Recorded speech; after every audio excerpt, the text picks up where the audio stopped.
Hello, good evening to our viewers. This is Brother Benson Media, and today is a Saturday. We are blessed to have this evening to just proceed with the conversation, political conversation of what has been going on.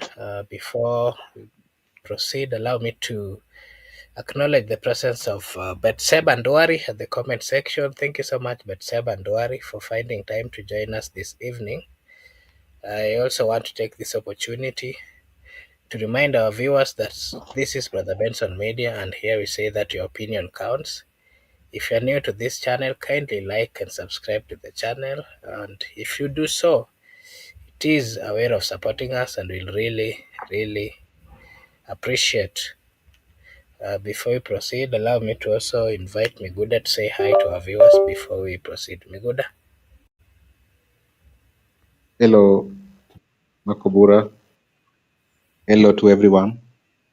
But Seba and Wari on the comment section, and also other people who are joining will join later. I also want to say hello to you people and also welcome you to the show. Okay, thank you. Thank you so much. So today, I just want us to look at the politics that played in Siaya at the burial of the former security or aide of the former Prime Minister Raila Odinga and Mr. George Oduor. George Oduor has been described by people who knew him as a gentleman, as someone who would most of time give them the information, especially when they were looking for the former prime minister. And if you listened to all those people who gave their testimony about him, we are being told that he was such a disciplined, calm gentleman. And most people thought that this guy was a police officer, that he was taken from the forces. But again, from what we learned, he is a gentleman who was trained in South Africa by, of course, through the assistance of Raila Odinga, and he also went to America and also Israel. Maybe just before we get into the politics of today, Miguna, what do you have to say about this gentleman that, a politician and even the president found time to, just go get to his home to eulogize or to give, you know, him a send off? What is your take on the legacy that George has left behind?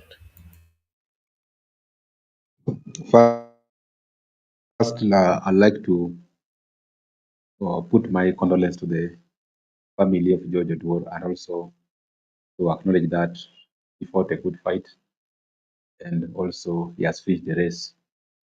Whether he kept the faith, that is according to him and his God. But what I also understand, and which we have to agree, that he was neither in military nor in internal police. I also agree that it is good because the training that military undergo is specifically to deal with the external attacks and is thorough. So you cannot train someone from military to come and guard civilian or a public figure in the name of Raila Odinga. And the police officers also carry so many roles, including the criminal justice system by police officers. Some of them do criminal law, they carry out investigations, they even present exhibit in the court. Some can appear as witnesses. So you don't need to stress someone so much through such trainings, which there is not requirement for him to serve. And also, he has to undergo other special extra training. And we have heard that he has been trained internationally, that is in South Africa, and also he was trained in Israel, and lately he was also trained in the United States of America. It could be because the manner of, you can understand the he has been trained internationally because first, he's a public figure. We are going to guard. and not only guarding in terms of his security, but also you are the person who's going to link him with special envoys whenever he's going. He's going to, like, he's going to Addis Ababa, he's going to Israel, he's going to Canada. You are going to meet other people who are diplomats other than the supporters. So it is good that you have to be trained internationally to understand how you operate smoothly, to engage the people diplomatically, and also to engage supporters at the same time to engage also the family. That is why I want to echo Prime Minister former for uh, taking time to train the security because the nature of his work and also understand he's a busy person. Needs someone who's thoroughly trained and also is engaging different people of different calibers, not only supporters. That is why he has to undergo such international training and extra additional to understand that he was well disciplined in Akona. So you don't need to give him much training of because he's not going to deal with the terrorists, it's not going to deal with the external attacks, or it's not going to deal with the criminals in the name of police and criminal justice system. So just you need to give him the security training that didn't fit him. Back to you, Makubura. Okay, thank you so much. As a channel, we also condoling with the family, and we are praying for the soul to rest in peace. He has been a Kenyan. He has done his part, and possibly God has also called him. Yeah. So I just wanted us to just have a look at what happened in that funeral. The president was over there. The former prime minister. We had the former presidential candidate again. Wajakoya was also there. There were a number of ODM members, members of parliament. Yeah, and also there were a number of governors and senators as well. And some politics played over there, and that is part of what I just want you to give your view on. We are not going to take long today, so I'll just will give us a general view of those who had their take versus those who had their take. First, if I start with the president spoke. He had a long speech. He spoke about all those things that he's doing as the president, and he's partly clarified the reason why they came together to work with Raila Amolo Odinga. And again, if you followed that clip, he somehow took his time to really thank the former premier, and he told him that if he reminded him of the time that the former premier needed him and he was really there for him. And again, I heard him also say that the former premier also came to him at the right time, and when he really needed someone, and out of that they formed the broad based. But again, he clarified the reason why they had the handshake, I mean the broad based, and that is a government that is inclusive, a government that is trying to solve, the problems of the problems of exclusivity. And he also spoke about, the developments that is planning to bring in the entire country, but not just in the entire country, in several parts of the Republic of Kenya. Uh, when Raila also stood, I'll just measure on those who supported the president. If you can also remember, there's the current CS of Pure, and I also stood and praised the government and praised the fact that the president was there and that they were given the opportunity to serve under that government, and that the government is theirs and they have the authority to speak. And uh, the issue of Butere was also brought up, and partly some politicians were saying that what happened to the girls was not really good. What is your take on the president's clarification first on the broad based, and the few politicians who supported his move political move, the broad-based. If you remember, the governor of Oma Bay said that they are fully in that government and they are supporting it fully. What is your take on that? And then we'll come to the other side, those who had a different view.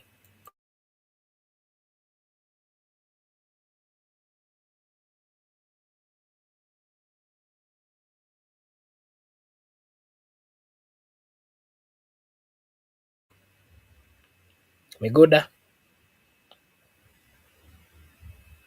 Oh, sorry. I muted. Sorry. Thank you. Thank you so much for inviting me again. What I wanted to say is that we have to understand that these people have played before. They have been teammates. Remember the match of 2007 between ODM and PNU? Mr. President was teammate to Prime Minister Raila, former Prime Minister Raila Odinga. Excuse me. Mr. Ruto was playing central midfielder and Raila Odinga was the striker. And they had that good rapport during that time because you understand, this is the moment that William Ruto was charged with crimes against humanity at the International Criminal Court for committing atrocities because he was defending the victory of Raila Odinga. It was a very solid team, and you know the outcome of the match, and the referee was even unable to decide who won the match. That is why when he was speaking, he recalled the rapport they have with Prime Minister Raila Odinga, and he specifically recalled some of the people who are on the technical bench, some of the people who are on dressing room, some of the people who are just even car drivers, those people who used to watch the kids. And one of them was Jojo Diwor, who was used to do the security work. And none other president linked this, your area MC Makubura, your area MCA, Lumumba Wade, was mentioned by Mr. President that Lumumba Wade was also one of the people who used to guard the Pentagon team. And right now, Lumumba Wade is a Southeast Nyakach MP, MCA. So it was a team that Mr. President had to echo. But what I wanted to say is that Mr. President also, he spoke like the President of the Republic of Kenya, in my view, because he said that the man whom he stood with, to an extent of him being ferried to the ICC and charged with crimes against humanity.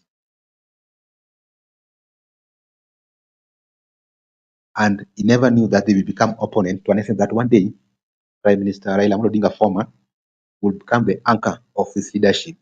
That's what I want to say, that they saw it was like a bro. The other time I assisted you, and you are still me this time. That was their own politics, and their own business as politicians. So we have also to respect their views, because we also demand them to respect our views. That is what I can say about what you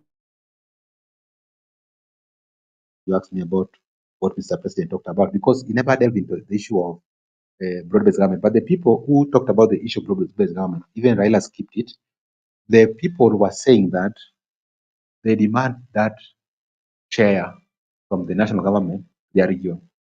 And they were very categorical that the fact that they are demanding their share doesn't mean that the shares of central people have been taken to Nyanza, because they believe that we have an equal share of the country. So each and every person should claim their shares. And that one was echoed by Siaya Senator Oburu Odinga. That is what and the person who spoke about broad-based government is Opiyo. But today they also confirmed to us that they are in government. And they say today that we are in government as ODM, and we are in government because we have donated our expert at the CS in government. So this debate has come to an end. Let no one come to us again and tell us that when we say that ODM are in government, they are calling us that we don't support Kenyans, or we are speaking our own things. We have been saying this thing for a long time, this channel, that the ODM people, they are in government. They have been telling us that they are not in government. And we have said you can't be in government outside the government at the same time. But today they confirmed to us. They said that they are in government and they are not leaving anytime soon. So that one must be Miguda, also taken into consideration. That if you keenly heard the statement of the member of parliament, Doctor, what's his name, senior Tindamolo. counsel, he was Utinda Mall. He was saying that you should mark these statements that we are in government, but we are not part of government. What does that mean? We are in government, but we are not part That of government. What does that, that that is mean? what I was trying to that yeah. Thank you, Makubura. Thank you so much for asking me that specific question of Tindamolo. That is what I was trying to explain, but I never wanted to copy paste what he said. I wanted to be independent when I was contributing. So, but because you have dragged me there, now let me go back and try to copy paste what he said. He said that we, as the ODM people, we are in government, but we, as the ODM people, we are not government. He was saying that there is government of the day, but the people, including the electorate, are in that government. He was trying to distinct that the government does not belong to them as ODM. So they will not take any liability. The government belongs to William Ruto. But with them, they are in that government of William Ruto. That is what was that we as the people, we are in the government of William Ruto, not our government as the ODM people. We are in the government of William Ruto. We are in that government, but we are not the government. Sisi sio serikali, lakini tuko ndani ya serikali ya William Ruto. Sasa William Ruto ndio serikali. So the buck stopped with Mr. President. That's what he was trying to tell the people.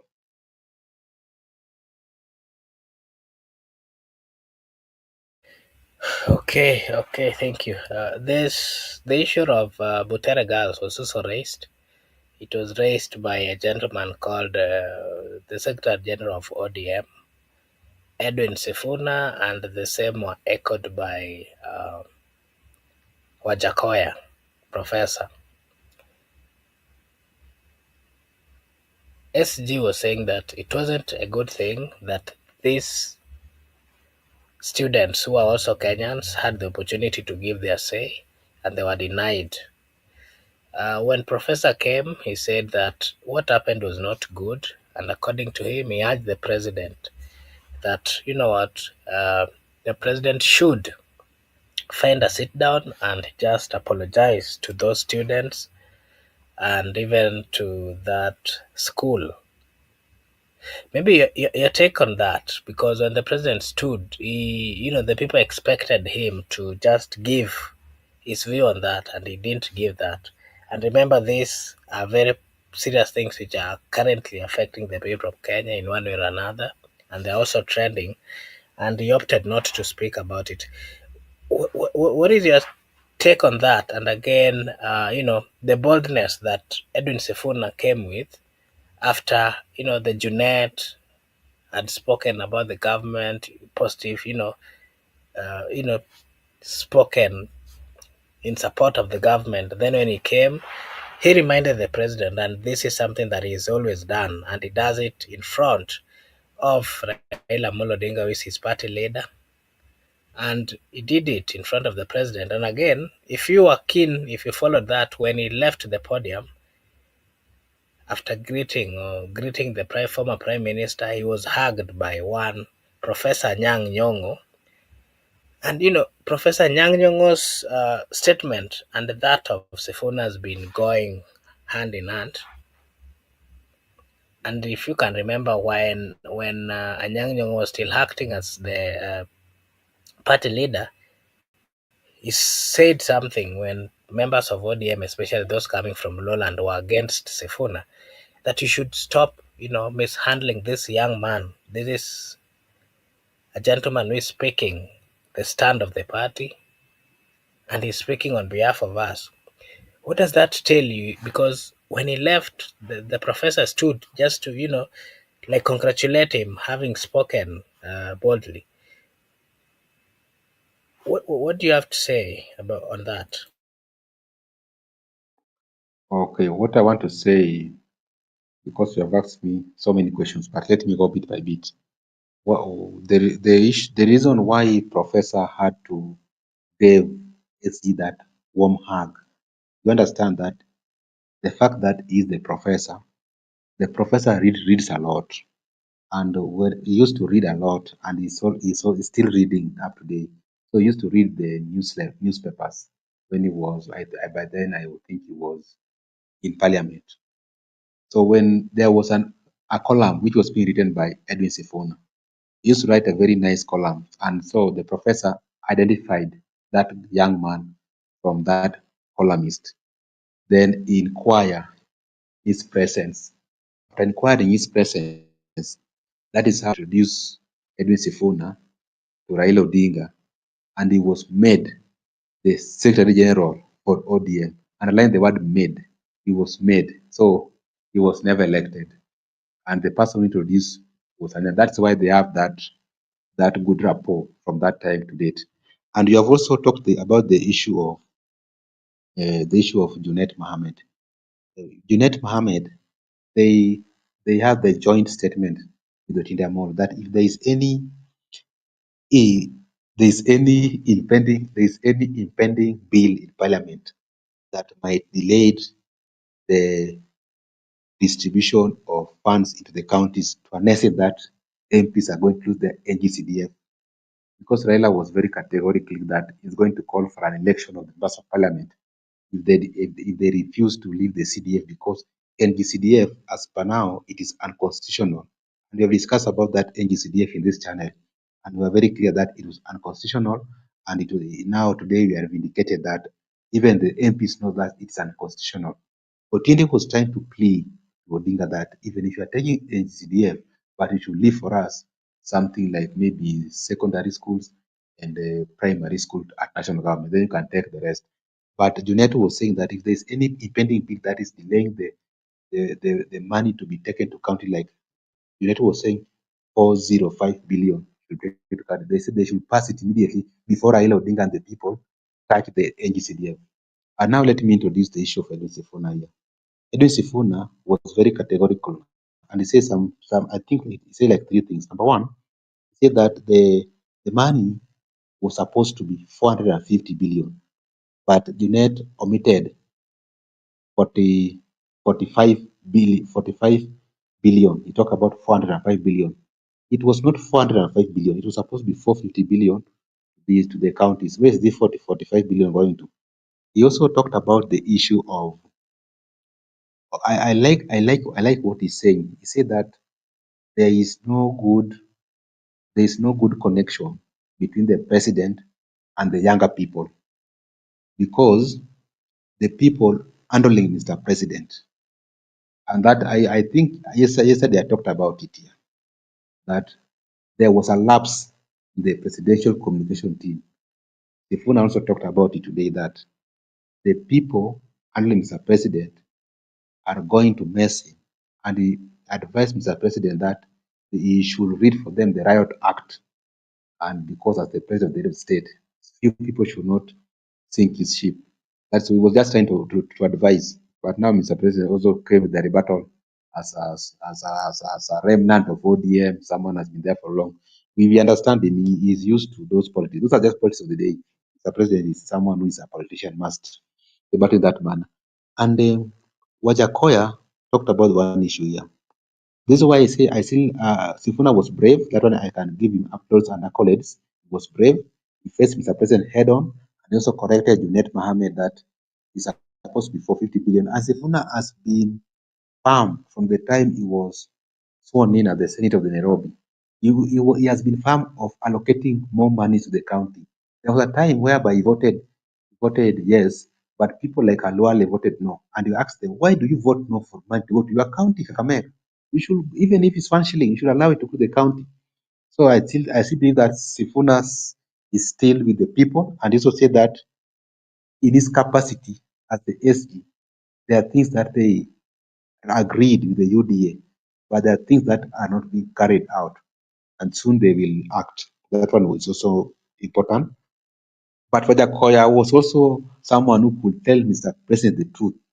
He told him that Mr. President should tame Farouk Kibet, And if that's when I want to introduce the issue of Tere girls, because there is these rumors that someone was slapped somewhere, and if someone was slapped, then someone must react with introducing the state agencies to someone who slapped him.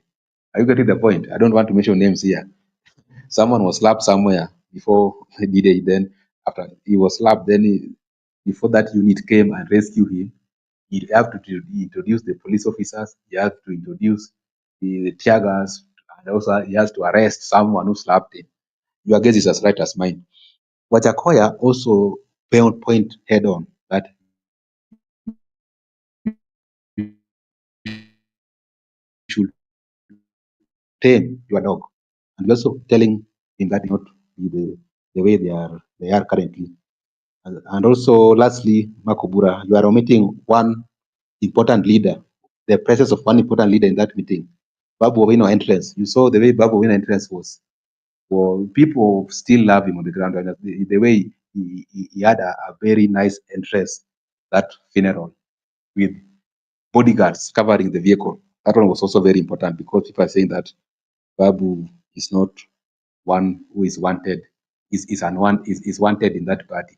But now time has also vindicated him that it is not about the party of the ODM leadership or the ODM old boys.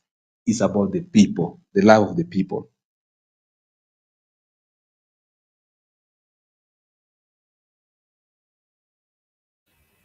Okay, thank you.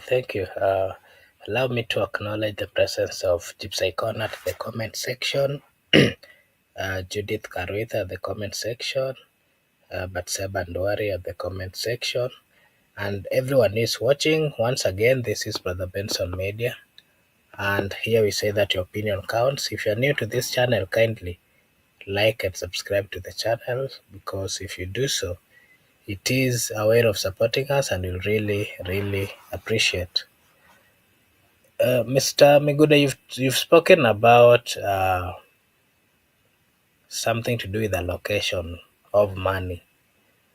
This is a statement that was echoed. Actually, Raila spoke about it yesterday, Honorable Raila, and he gave a stern warning to the members of parliament that they have a responsibility as stipulated in the constitution, representation, making laws and legislation.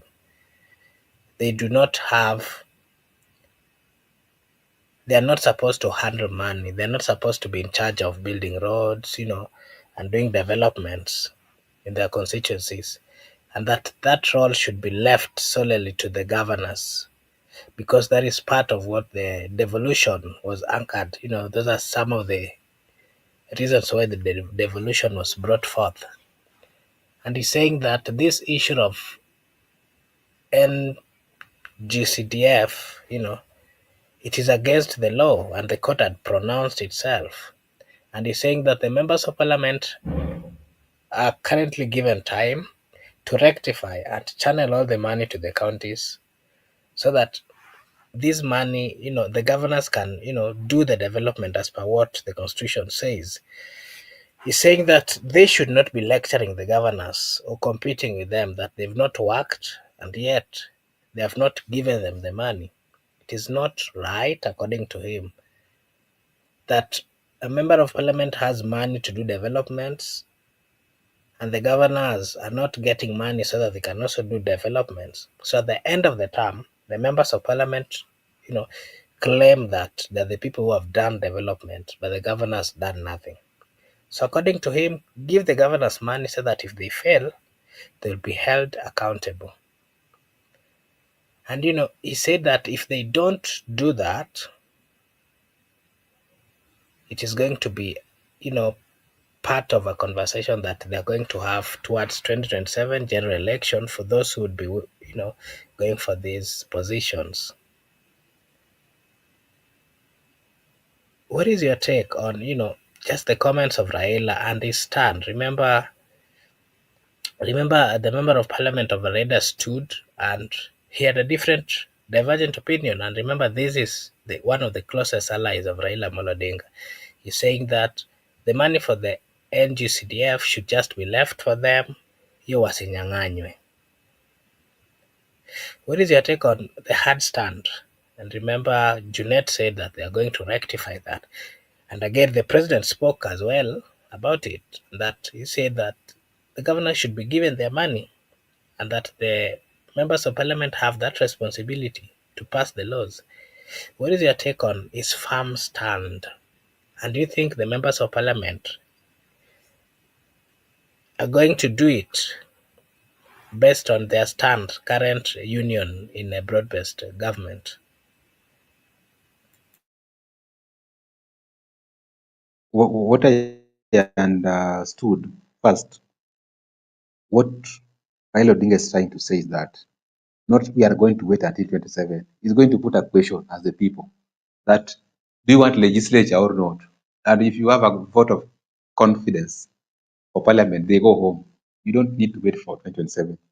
You can put a vote of confidence, of no confidence against the legislature, the entire legislature, so that they can go home.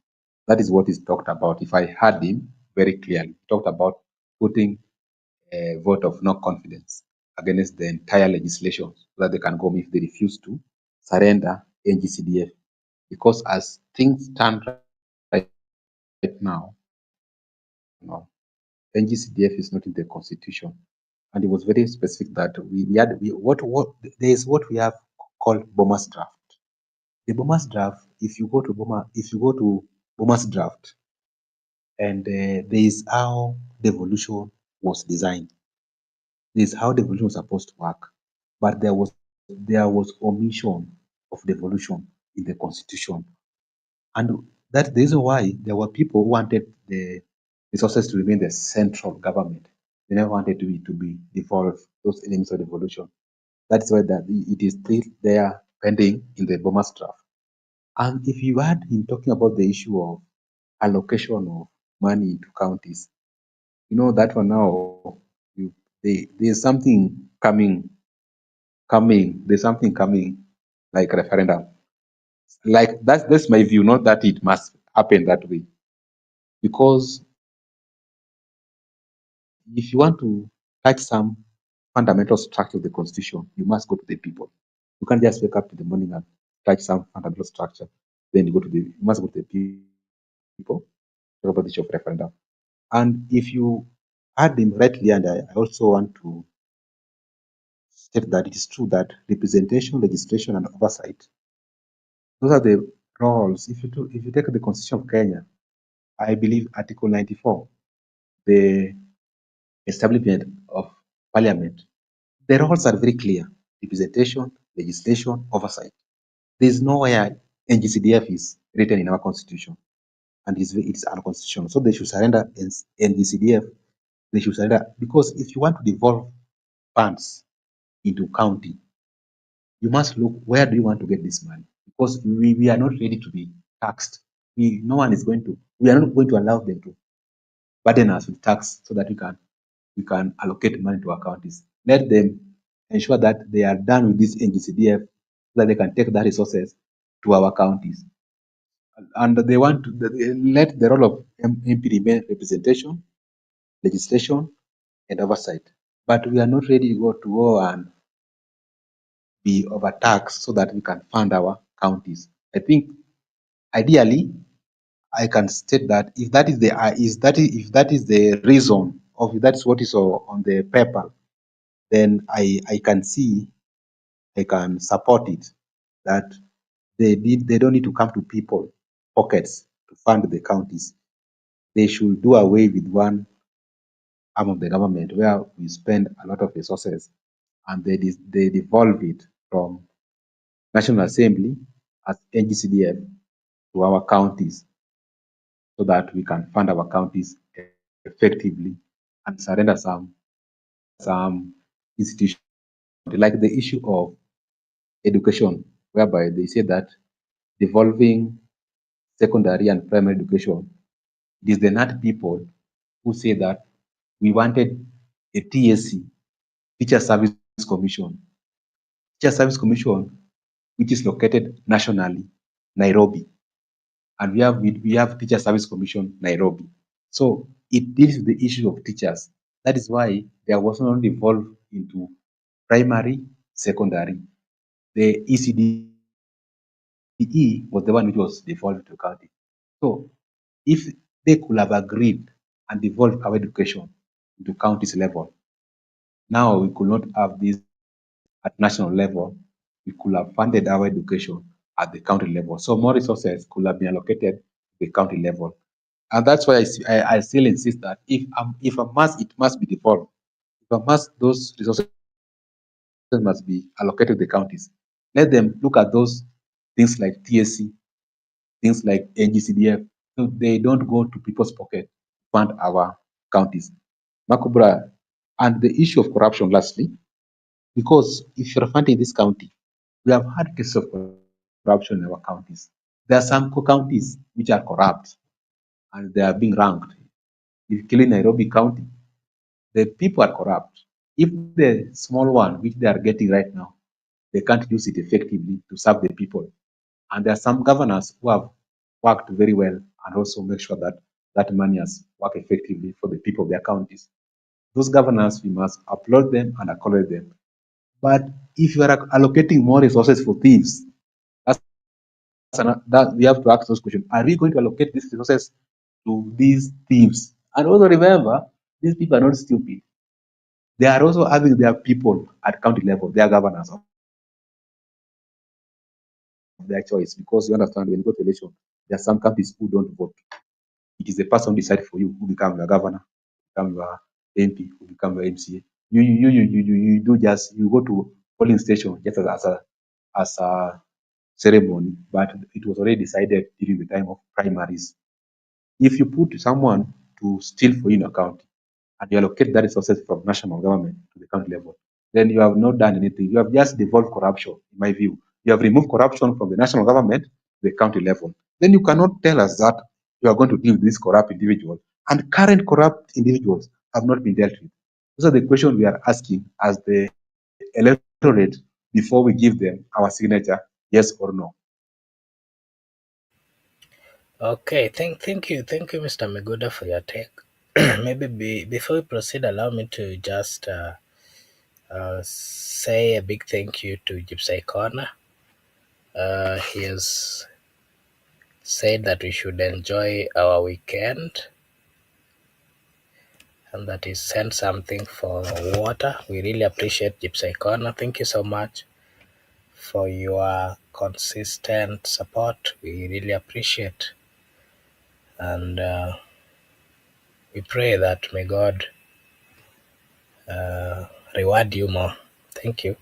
Megura, what is your take on this issue of NGCDF? This is it's a conversation that we've had not once, not twice. It has been had in the parliament. Just like there are citizens of the Republic of Kenya who are having problem with the running of county governments and how money is being used in the county governments. There are governors who have done exemplary well, but there are those who have gotten themselves into corrupt activities and they've done nothing. Similarly, if you come to CDF, there are some members of parliament who have really done exemplary well using this money. Member of parliament, for example, of Honorable Peter Salasia. He has done quite well using the CDF money. Babu Owino of Embakasi has done quite well. Go to Kiharu, they've done quite well. And those are just but some examples of members of parliament who have prudently used the money to help, and whatever they've done can be seen in different constituencies that if they've used it. What is going to be the people's take, especially these people coming from these the mentioned constituencies? For example, um, with this directive by the former premier that this money should all be directed to the governors. And remember, members of parliament are the ones who make this decision, and they've been in support. Remember when the court talked about this and said it was unconstitutional, they brought it through the back door and changed the name, and change the name, and it is currently there. They are being given money. Which formula are they going to use to ensure that this money is taken to the counties? Megoda? That is why I was telling you about issue of corruption, because uh, all said and done, we must come to this issue of corruption, because they are devolving corruption. That's what I want to say. And we had these debates. At Bomas, we had these debates. Why did we end up with a 15% allocation to our counties out of 100? It means now 85 is in the national government, but 15 at the county level. Why did we end up with 15? There's also current debate going on that we should extend it to 45% or 35% to our counties. And also we had some issue with the presidential system and parliamentary system, but we ended up with a presidential system. But right now we talk about the issue of prime cabinet, prime minister. Why could we just solve this issue of the parliamentary system as a nation at the onset, at the same time, solve this issue of percentage at the onset? Because the people,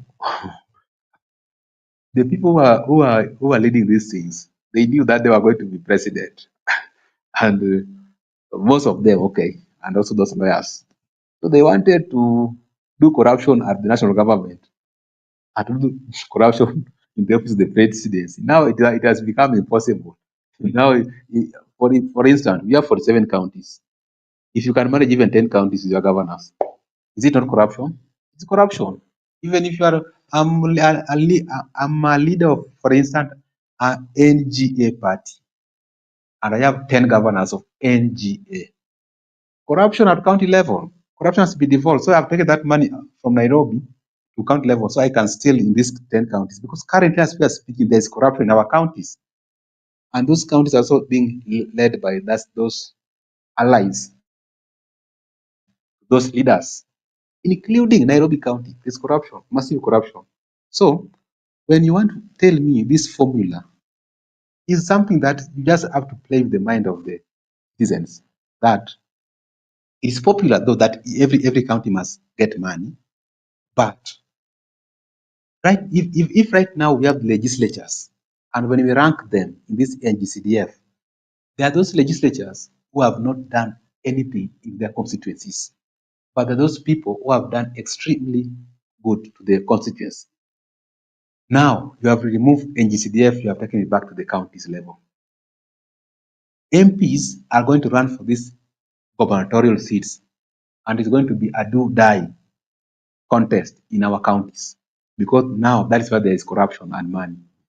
If you end up with that MP who did nothing with the NGCDF, how will that county be? That county will be, it will, they will be stealing in that county. They'll be looting like spree. And if you end up with someone like, for instance, Didi Nyoro, though they don't want us to talk about these young people who are working. You end up with Dinyoro, PK Salas, or Babu Owino in your county. You will do good. Or Irun Kangata in Murang'a. You will do good. But the person who has never done anything with the NGCDF ended up becoming a governor. Corruption. So I still believe that we still have a problem, even if you want to devolve these funds, but we must deal with this issue of corruption. Because now, if you devolve corruption from national to county, then you want to purport that now you have devolved funds. Funds, really? If at all, we are supporting that it should come to the county level because that's where we are, most of us. But we should also take in look at this thing called corruption. Corruption must be taken into consideration while we are doing all these things. And we need to act. And also we need to do action that even the current corrupt leaders who are corrupt currently, they must be liable. Even the people who served previously and who are corrupt in those counties, they must give us a way on how to deal with these corrupt individuals. But without any framework of dealing with the corrupt leaders in this country, then even if we devolved the entire national resources to the counties, and we end up without a president without any resources. I don't think that we are going to develop our counties.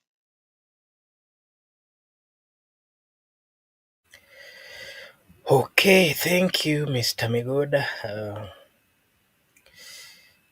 I wanted to say that personally, I started following politics not so long ago during the 10th Parliament. And the people who made me to start follow politics were the members of Parliament in the 10th Parliament. They were members of Parliament who were really speaking issues which were affecting the people of Kenya in their specific constituencies and also in the entire country. And one of the people that I really liked when they were, giving, when they were speaking or arguing or speaking even, things to do with representation and law was James Agri Orengo, the current governor of Siaya. And also there's the late Jacoyo Midiwo and the likes of, I'm just speaking about those coming from the Nyanza side. There's also, of course, Professor Nyang' Nyong'o, and also the late Otieno Kajwang'. There was also one from Oma Bay. I mean, not Oma Bay, Migori. There was a member of parliament there who really spoke, who used to speak, issues affecting the people of Kenya. When it comes to representation and speaking about issues affecting the people of Kenya, I think Orengo is doing good as much as he's not performing so much as a governor. But one thing I like with him is that he has continuously stood about what he believed in and the reasons why he used to fight, for the rights of the people of Kenya. When you watch the clip or when you watched him give his speech, more of his speech was, reminding the governors, the members of parliament that they should speak truth to power, and that when leaders are there, and especially the president, they should not sugarcoat. They should tell the president in his face that things are not okay. And he warned that if the people, and especially the leaders, members of parliament, governors, if they continue sugarcoating, if they continue lying to the president that things are okay, then according to him, he fears for the next generation. And I heard him say that continue fighting for your rights, because if you don't continue, some of these leaders, they are not aware of what they're fighting. And that thing really, made me think about so many things. So my question to you is, Migoda, Rengo, even when the broadcast was about to come, he's one of the people who want Raila and the ODM team that it would be the worst mistake that they would be making joining or starting to collaborate with the government, and for that matter the UDA. He has maintained that thought, and when he speaks reminding the people of the struggles that they went through so that they would get the freedom of speech. I heard him also speak about how the government, curtailed the movements and the speech of the young girls, of Butere girls. What is your take on the comments and the hard stand of Governor James Orengo when it comes to fighting for the human rights and fighting for the constitution?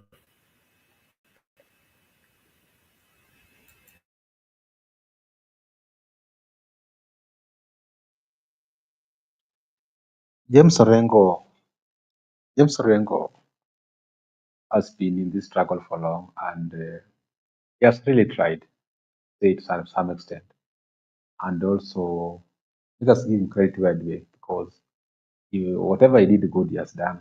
He has done his part. He has had it all. He has been almost in all these governments. Yeah, I believe so. And yeah, he also we also understand that he's someone who is experienced politically, someone who has vast knowledge and wealth comes to constitutionalism, come to activist, human rights defender. And whenever I speak, sometimes I usually listen to him very keenly. And you must listen to him very keenly.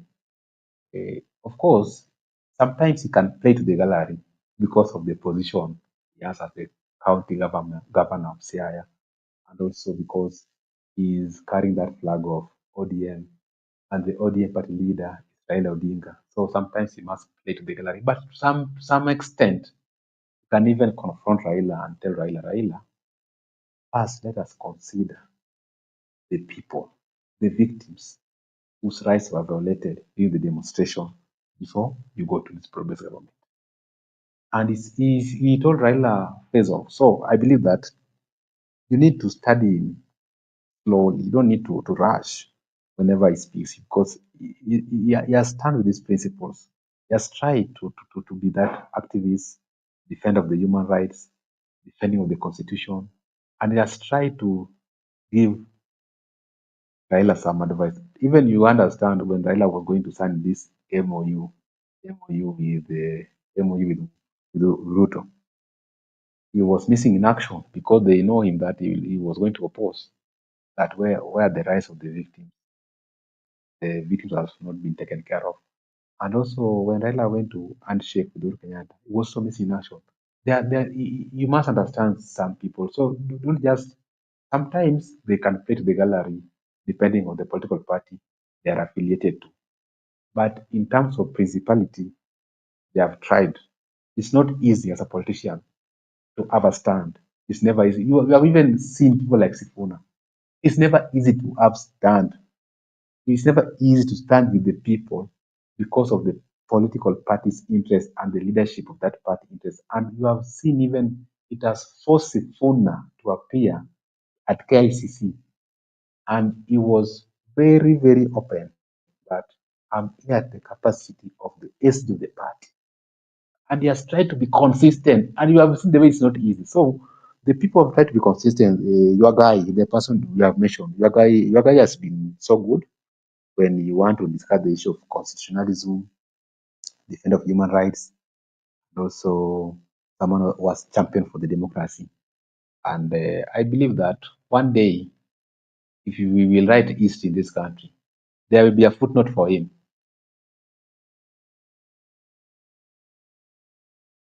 Okay, thank you so much. Maybe a clarification. You can give us. There's a question here from Gypsy Corner. What is the work of senator, governor, MCA, women rep in a county? Don't you think that it's a waste of money? Maybe you can give us a clarification first of the role of senator, governor, MCA, women rep, and then how that is going to affect how that has affected, because we are being told the women reps are given money. It's only the senators who are not given money. The governors has the money, the MCAs has the money, the women rep has the money, the members of parliament has the money. Maybe you can give us a breakdown on that, and then I know you understand Migori County quite well. There's a question from Batseba Ndwari asking, is Junet amefanya maendeleo kweli huko kwake? Unaweza tuambia hiyo pia, kwa vile wewe umetembea tembea huko unaijua. And then there is, I'm glad you are inspired. Yes, I was really, really inspired by the 10th Parliament. I can attest to that. And I wish we'd get members of Parliament who would represent the people of Kenya as those of the 10th and partly even the 9th Parliament. But most of them on the 10th Parliament, they did a good job that we are hoping that maybe the next generation that we are going to come with, we will do the same. There's also a comment here. Politics is a dirty game. Most politicians are not talking about the oppression in Kenya. Rumors with smoke has it that they might dissolve the UDA and Ruto join ODM. Maybe you can give us your take on that, Mr. Miguda, before we conclude.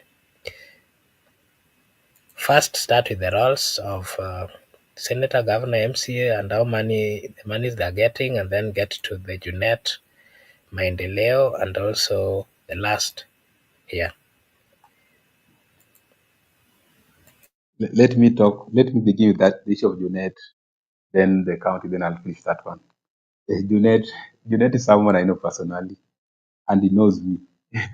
Junet is not easy to. Yeah, of course, I want to respond to our viewer, Barsaba Ndwari. Ndwari, Junet amefanya maendeleo kweli. Ndwari, I'm also a resident of Sunais constituency. I have so many homes, so don't worry. I have some places when I'm in Sunais constituency, I can go many places, and Junet knows that. Junet, the reason why he's being re-elected day in day out, and the reason why even the forthcoming election he cannot lose is because Junet Mohammed, number one, is a sycophant of Baba. Junet is a sycophant to an extent that Baba akisema ruka juu, anauliza how high Baba. So that one is an advert because there are those who just believe that Baba. Secondly, Junet, even if you beat in nomination, he will be given direct nomination, direct ticket for DM. In fact, Junet people don't go for nomination. That is number two advantage. Number three, Junet, in terms of development, and I'm speaking from a point of information, in terms of development, Junet has not done so much in Suna East constituency. Junet has the reason why he will be elected, other than other things I've mentioned, Junet has invested in, I can say, employment. Many youths in those regions have been employed. He has invested so much that many youths have been, actually, he has sponsored many people. Like I heard that members of parliament have been given some opportunities, but I don't want to go into it. But there are so many families whose people are in civil servant courtesy of Junet. That is his strength. That's why those people like him. Because if you go to one family where there's humble family, you pick one person who has finished maybe college, or even those people who have finished Form 4, they will offer you an opportunity as civil servant. How I got this opportunity, I don't know. But that is little strength. And it's not easy to beat it because someone has transformed an entire family by employing one person. Another thing, Junet Mohammed was a mayor in Suna East in Migori Municipal. Those time for municipal, he was a mayor. And he worked there. During the time he was a mayor, he made good friends across the people, the natives. And the natives also he made permanent friends. So later when he came as an assistant in 2013, the CDF manager and all the people, he employed those people he worked with at the municipal. That is why it's not easy to beat Junet, even with a native. Not easy. Because of another advantage thing, Junet is also someone who is wealthy. Junet is someone when he can even miss for 1 year without having constituency. But when it comes to constituency, he will come with everything: food, money. If you have a 6 person in hospital, he will pay, clear the bills. He will sort the entire constituencies and then come back to Nairobi. And he doesn't even travel with by road. He use chopper. So that is why you need to understand this for why they are being re-elected, even if they don't work. This is how he has connected with the people, and this is how people also build him as their leader who provides them with temporary solution, but not permanent solution. But also the current agreement in the broad-based government between ODM and UDA, he has gotten some roads. And actually, if you are in Sunai's constituency right now, there are several roads which are under construction. They are ongoing, courtesy of the relationship between Ruto and Raila. And Ruto was in Sunai East some days back, and he launched, like, I think there are like 4 roads. They are ongoing, and the contractors are on site. Those ones have witnessed and have gone there. That is why we are saying that in terms of development, he has not done so much, but the current administration is going to level up his game, and is likely going to be elected because of the relationship between. You have seen the way they are relating with Imani Chungwa. There are a lot going in Sunai's constituency. Don't just look at it in the mainstream media that Junet and Kimani Chungwa are relating. There's a lot of development going on there. That is just to those are factual information. But you have asked me about the issue of Makubura women rep. I don't know. Can you share the script? Women rep and women rep and what is the work of senators? A senator role, you understand that because we have a devolved government, we have a devolved government. Therefore, senator represent the government into nationally at the Senate, and their role is to ensure that they oversight the county governments. That is why governors do appear at the Senate plenary. That is why senators sometimes they do also allocate money to the counties, because if I'm coming from Murang'a County as a senator, I need to allocate more funds to Murang'a County. And that's why we had issues with Alwale. Alwale was not allocating money to Kakamega County. He voted no against allocation of the money to the counties. And Sifuna was educating him that you ought to have voted yes, because when that money go to Kakamega County, it's going to change the life of a Kakamega resident. So that's the role of the senator. They must sure that they oversight the county government operation, because you can't leave the counties to operate independently. You must give them a watchdog, because even the national government has a watchdog, National Assembly, whereby they watch for us that government. So the senators watch for us, these governors, county, because we can't go to Senate, we can't go to county assembly to watch them. We are busy with our things as wananchi, because as we are ordinary people, ordinary citizens. So we are busy doing many things. We are traveling. So we have mandated them to do that work for us and delegate that power to them. That's the role of the senators. The role of the governor is the CEO of the county. And the role of governor, is like president, because we devolve two arms of government. When we devolve, the executive was devolved in what is called as county executive officers. Then parliament was devolved, National Assembly was devolved into what we call county assembly. Therefore, the role of governor here is similar to the role of the president at national level, but now is the CEO of the county. He appointed the chief officers. They also do those roles that are mandated to Mr. President, but at county level, it's a government of its own. MCA now is member of parliament. MCA is a member of parliament in the county, member of county assembly. He represents the ward level. At county level, we have the county assembly, just like national assembly. So MCAs go to the county assembly to legislate. They go to county assembly to oversight and also to represent, because that devolved function, it needs also a watchdog, whereby the county assembly is headed by the speaker, and the speaker now is the head of these MCAs, and also the oversight at these at local level, because the senators are in Nairobi.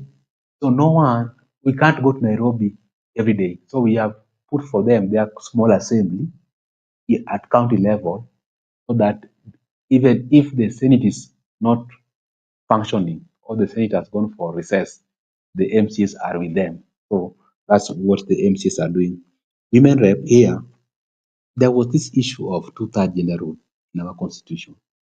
It has not been realized. And I think even it was in the BBI report and even in the NADCO report. And if I have in the future, it will be discussed. People saw that because people saw that we can't go to an election out of 290 members of National Assembly. It is not possible to realize this two-third gender, because you cannot compel people to elect women to parliament, because you can't go say, okay, Molo constituency, we want a woman, or Nyali constituency, we want a woman, or Kiharu constituency, we want a woman. We want like 90 women in parliament. Sometimes you can end up even with 5 women elected in parliament. Now, what do? The framers of the constitution saw it advised that let us introduce this issue of women rep, Now they come from all 47 counties and they are being based in the National Assembly. That is why women rep go to National Assembly, not Senate, and they are elected by the entire county. Can't you see the sense now? If they're elected by the entire county, they ought to have gone to Senate or to the county government. But they are going to the National Assembly, whereby members of National Assembly have been elected by constituents. So it means they wanted this two-third gender rule to be achieved in Parliament. But up to now, I think we are not there. That is what they are doing. But now we understand because they are in Parliament, in National Assembly, and most of the legislation at National Assembly. National Assembly has also allocated for women rep a certain resource here. They have also a certain resource they are working with in their. If you go to Office of the Women Review, it's what we call GAF, the affirmative action. So because they are in Parliament, they can influence. If you are in National Assembly, you are the people of authority to legislate. So you can even increase your salaries because that is how do you increase the salary? That's why they have denied counties money because how do you take money to the county and you're the person who has final authority to state? That is why we still insist that if you are a true leader, you need to reconsider the devolution and other people. The role of, I think I'm done. I'm done. Okay. Yeah, it is a waste of money. I concur with you. It is a waste of money. Okay, but Seba say, but Seba Ndwere say thank you for giving an explanation on that. Allow me to welcome Gitonga. Thank you so much, Gitonga, for just coming in. Gitonga is saying politics is not dirty. The people in power are dirty. Mbona Europe kuko poa? Okay. And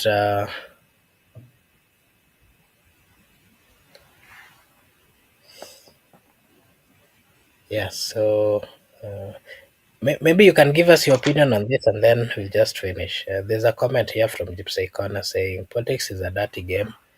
Most politicians are talking about the oppression in Kenya. Rumors with smoke has it that they might dissolve the UDA and Ruto join ODM. Yeah, I agree. I agree with James O'Connor. I agree with James O'Connor because it is true. Politics is a dirty game. It is a dirty game, and since we were born, when we were young people, we were being told politics is a dirty game. But now, as we are now aging, we are now seeing the dirty part of it. We never knew or we never understood what we were being told by our older people that siasa ni mchezo mbaya.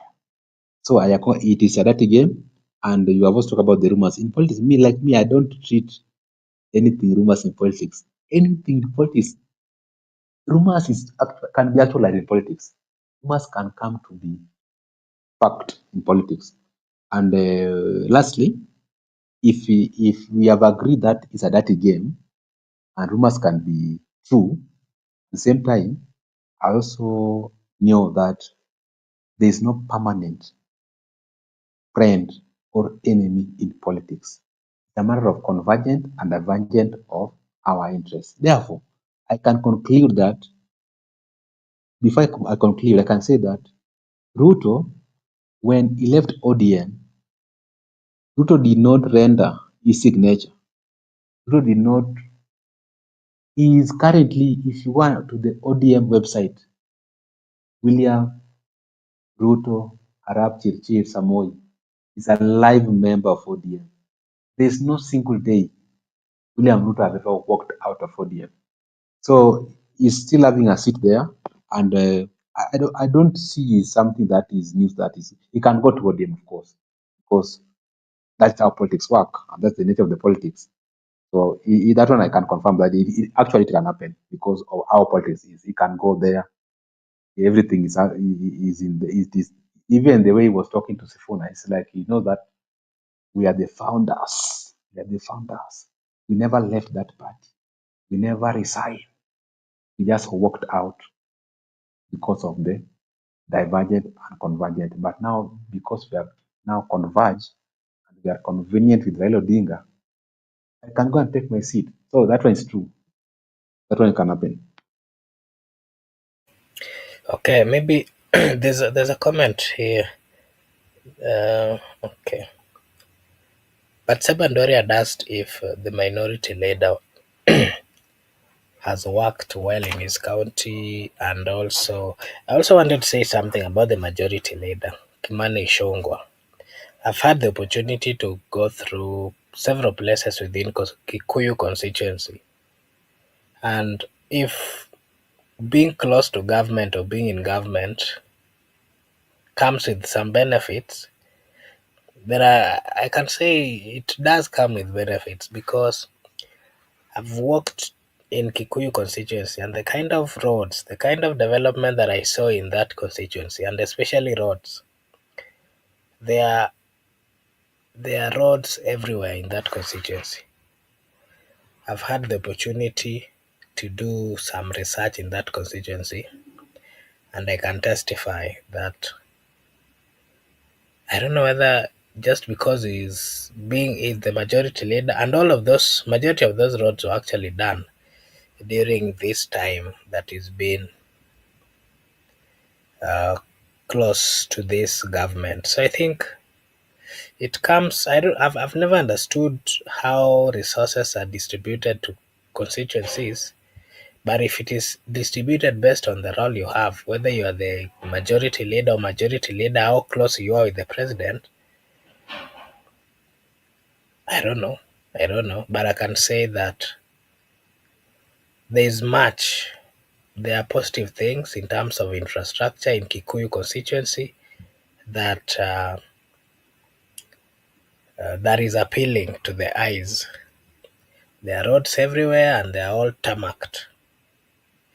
And that is one thing that really made me think or say that maybe it's sometimes good to be close to those who are in power, but I don't know how they allocate money which are supposed to be working in those constituencies.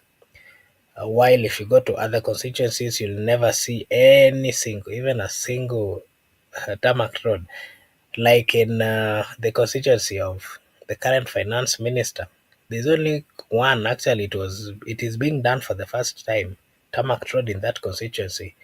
So you ask yourself whether it is an omission or you. I've never understood how it is done and how selections when it comes to building infrastructures are done.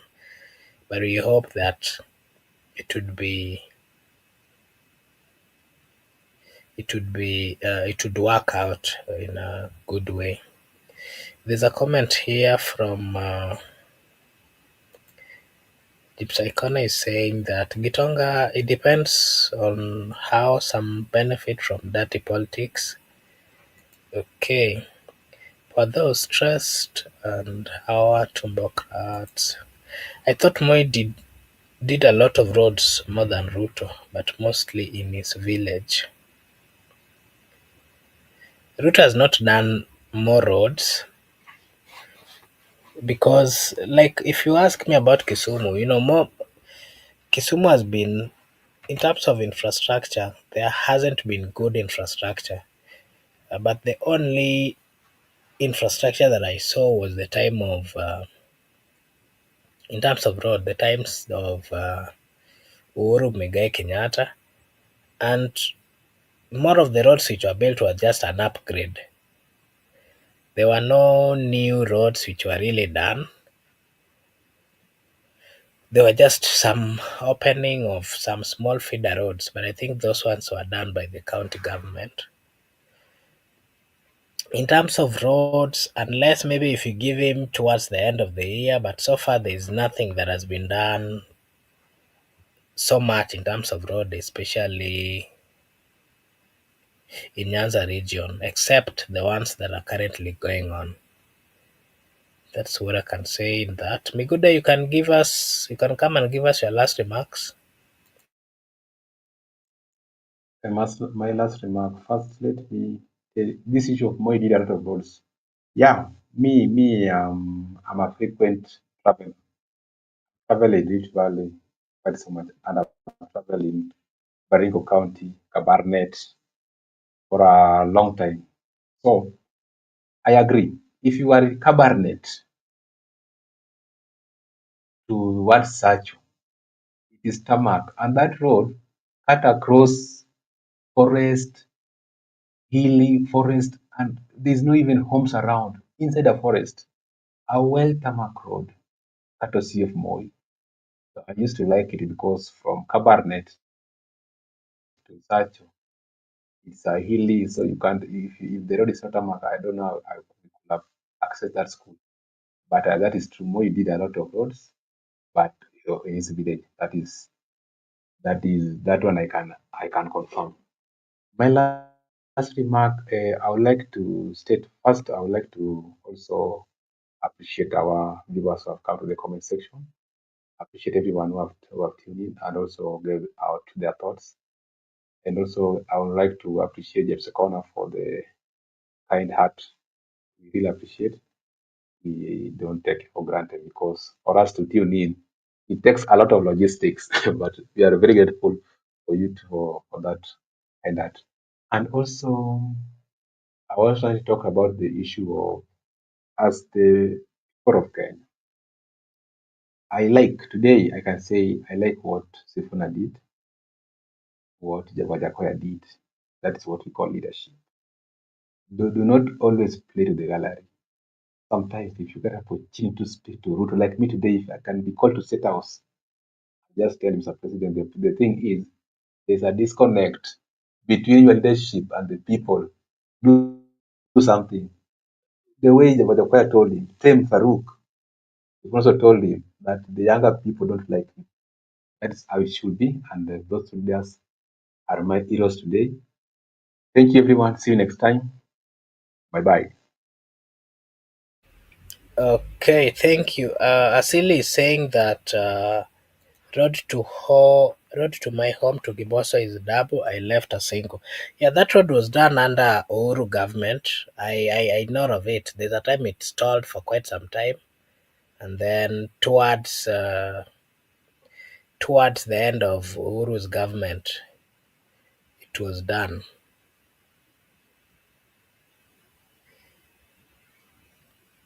It was actually done under the government of Uhuru Kenyatta, and the expansion of that road going to, of course, Kiboso, Kakamega Road, and there's an interchange over there. I can remember. There's a comment here from Gitonga saying, I thought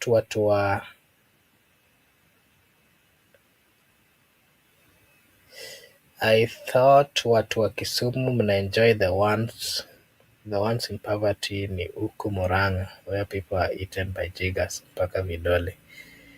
Not really, Gitonga. Gitonga can confirm to you. Uh, most of the times, especially led by Raila Amolo Odinga, the Nyanza region has never really enjoyed government except when these issues of handshake or broad-based came in. For example, if you can remember, Raila has always led the Nyanza region uh,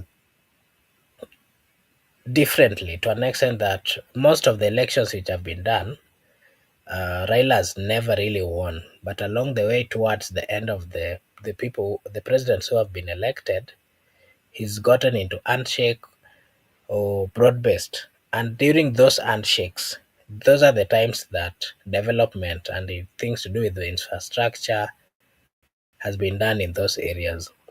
But I can tell you that in terms of development, the Luo Nyanza and their political stand has never really gotten much when it comes to development. The developments that, if you ask me, like in the government of Uhuru Muigai Kenyatta, in the first government, there was nothing much that was done.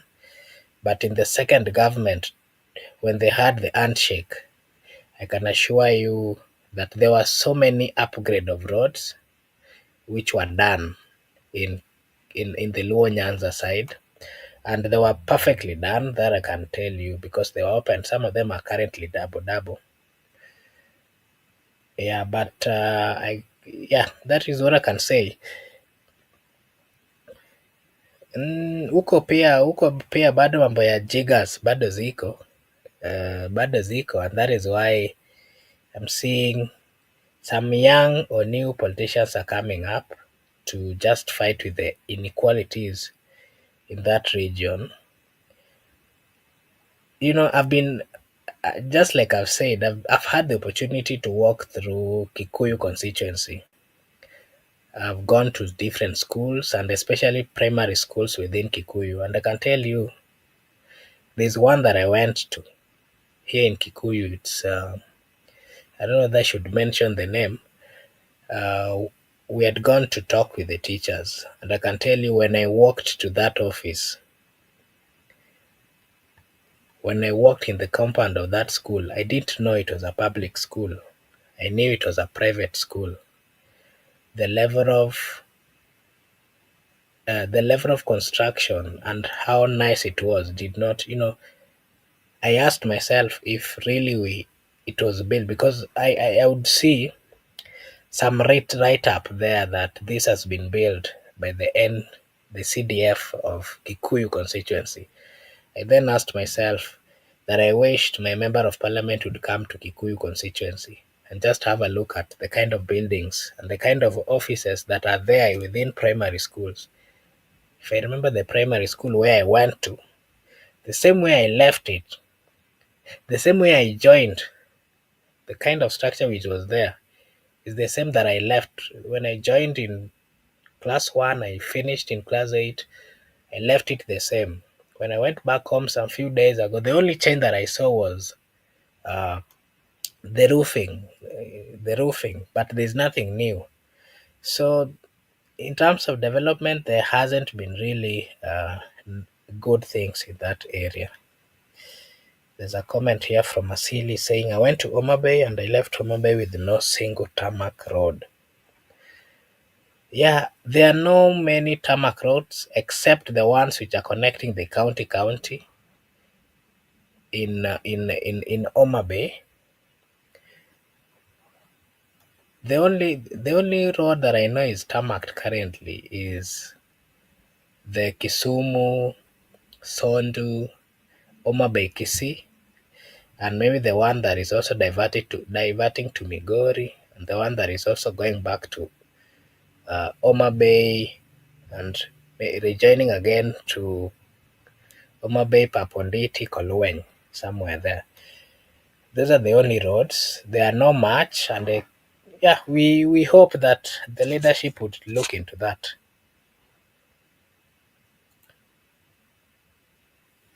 Okay, thank you so much, Gypsy Corner.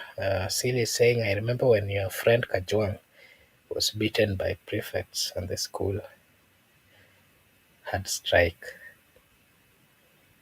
Oh, Kajwang. I remember when your friend Kajwang was beaten by prefects and the school had a strike. Kajwang Kombodo, I think that was the one of the members of parliament. That is the member of parliament who reigned during. He was a member of parliament from, was it 2002 to 2007? Migude, you can remind me. I've forgotten.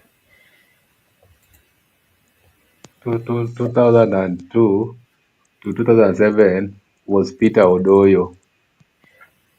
Peter Ojong, Odoyo, 2002 to 2007. Ojwang Kobudo was the Kanu, those reigns of Kanu. me, I just heard of him actually. Before there was, after Akum Jakogero, then came Ojwang Kobudo, then came Odoyo Senior.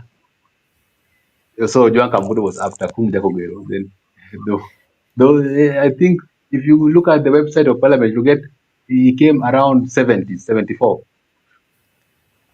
Okay, yeah, that's okay. Thank you. There's a comment here again from Gypsy Kone saying, "Sil TV, how what? I enjoyed Kisumu Airport instead of a strip." Yeah, there's that airport, but of course, it is not. We are hoping that they upgrade it so that it becomes to a fully high standard airport, because those are one of the things that the people from Kisumu, Lowland are saying, that we have an international airport, so they just land when they are going home. Personally, I've never landed. I'm hoping to land soon. From here to my village ni double, hapa to Nairobi, Nairobi to Kisumu mpaka home. No meeting traffic. That is nice, Asili. You are really enjoying. That is nice, nice, nice.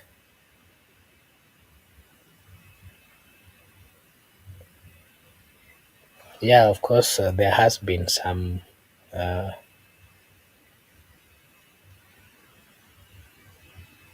oh, okay, okay. Oh, okay. I now get. You were speaking about Kajuang, the member of parliament of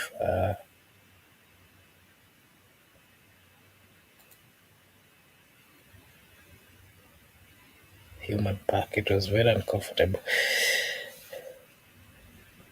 Has that road actually been made? I think yeah, it was made. The road going to Impala. Is that right, Miguda? Because I also remember Yeah, around. yeah.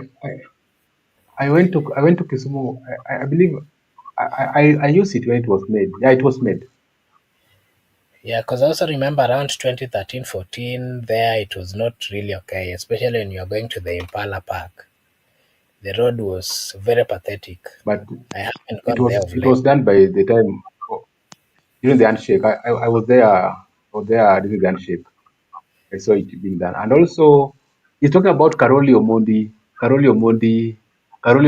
the Super South MP, and TJ Kajwang, the MP for Waraka. Oh, okay. Yeah, I've never understood. I've now understood these Asili TVs. And also Ayako, they were in Homa Bay High. Oh, these those Karoli Omondi, the Super South MP, Super South Mbunge, and Waraka MP, and Ochila Yako. Okay, okay. Yeah, so that is night. Roma Park and Impala. Yeah, I remember Impala Road was not really okay. I hope it's currently okay. Yeah, It's, so I it's was there in 2019, we were Dunga, when we went to Dunga Beach. I think we used to tuk-tuk. It was nice. okay. That is good. Yeah, so to our viewers, we really appreciate the fact that you've been with us. You've interacted with us at the comment section. We don't take it for granted. We are very, very much appreciative of the fact that you always find time to join us and to be with us. If you're new again to this channel, this is Brother Benson Media, and here we say that your opinion counts. You can always give us your opinion at the comment section, or you can always join. We do share the link. Thank you so much, Ipsai Corner, Asili TV, Gitonga, Judith Karitha, Batse Bandwari, and everyone who joined us this evening. We really appreciate. We hope that you'll join us again tomorrow. Ipsai Corner is saying, Silly TV, you're really enjoying the smooth road. Yeah, he's really enjoying. Maybe Gypsy Corner, you should also find a piece of land over there so that when you're leaving Nairobi, or when you want to land in at the airport, you use a two-way road. You can talk to a silly TV so that you can find you a 50 by 100 or 100 by 100 at their place. It's a nice place. It's a nice place where he comes from, that Kiboswa area. That is the area where Raila has also built his massive big house, big home, and he likes that area. So it's a nice place. Yeah, so tomorrow we'll also find time to just come and do a discussion of what has happened in the whole week. I'm looking. Uh, you know what, Gypsy Corner? If I don't know whether you used, I remember you shared with us that story. I don't know whether the people who introduced you to those particular places were people you knew at a personal level, or those who are just you just went blindly. I'm not so sure, but the kind of structures which are currently in Kenya, and especially when you want to buy such piece of land, if you follow the due process, of course, with the help of a lawyer, I don't really think you can mess. You will always find or do things in the right manner. But if you find or you meet people who are not well known to you, of course they nowadays people are really suffering in the Republic of Kenya. Everyone would want to get into a deal, or would want to get into issues or deals which are beneficial to them. So there are people, and especially in terms of things to do with buying lands, you'll find there are people who are there you know, to take your money, and you'll never see them. The level of conmanship in the landing, in buying land in the Republic of Kenya has really gone too high. So if you are interested, of course, get in touch with people that you know at a personal level. Somebody like, for example, Brother Ben. Brother Ben has stayed in Kisumu, and he's ever worked in those departments, so he fully understands. He fully understands. He fully understands that area.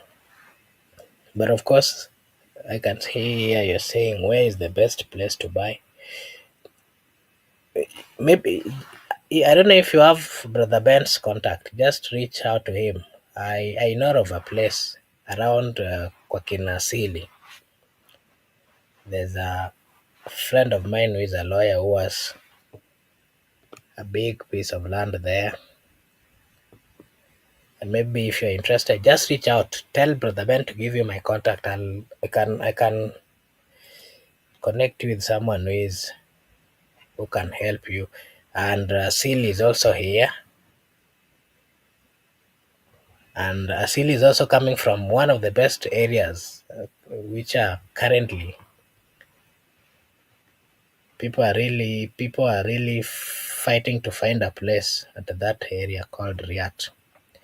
So just reach out, and we will assist you if in a way that we can. Yeah. So I want to take this opportunity to say a big thank you again, once again, for everyone who joined us. And if you have something that you want to inquire, just always write us a message at the comment section. We also have an email address. If you write to us, we will be able to hear from you and also give our views. I think we've just completed. There's nothing much that is still remaining. I want to take this opportunity to wish you all a blessed night, a blessed morning, a blessed afternoon, a blessed evening from wherever you are. Thank you so much, and we hope to see you again tomorrow. May God bless you. We'll see you again tomorrow. Thank you so much, and bye bye for now.